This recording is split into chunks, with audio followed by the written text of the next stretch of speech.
Arestado ang snatcher na pumitik ng cellphone at pera sa vendor sa UN Avenue sa Maynila.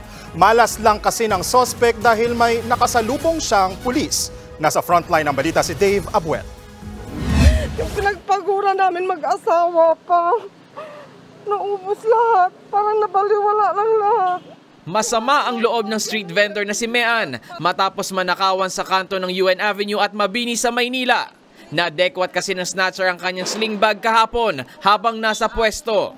Laman nito ang 4 na cellphone at halos 5,000 pisong ipon nila mula 2020. Pinaghirapan ko yung pera ko eh. Yung lockdown na yun, nangangalakal ako para mapuno ko yung mga anak ko dahil nag-aaral sila lahat sa isang iglap. Yung pinaghirapan ko no, ilang taon na baliwala. Kwento ni Mean, napansin niyang umaaligid ang sospek sa tindahan. Pero nang malingat siya, sinalisihan siya ng sospek at hinablot ang kanyang bag. Kaya ako tumakbo, mas mabilis siya sa akin tumakbo dahil lalaki siya. Naghabulan kaming dalawa.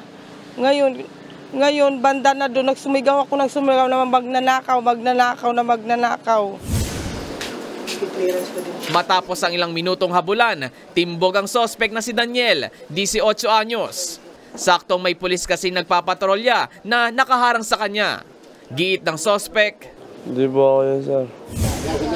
Pero kumanta rin siya kinalaunan. Yung po suspect naman po, nung una po tinatanggi niya pero bandang huli inamin na rin po yung kasalanan niya na ginawa. Ayon naman sa pulis, notorious ng magnanakaw si Pumaren. Labas-pasok na po ito sa kulungan, miyembro po ito ng Sputnik Gang. Hindi na na-recover ang bag pati ang laman nito.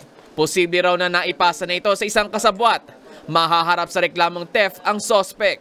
Nagbabalita mula sa frontline, Dave Abuel, News 5. Mga kapatid, Jess De Los Santos po, huwag magpahuli sa mga umaaksyong balita at napapanahong issue sa bansa. Para sa mas malawak na balitaan, mag-subscribe at mag-follow sa social media pages ng News 5.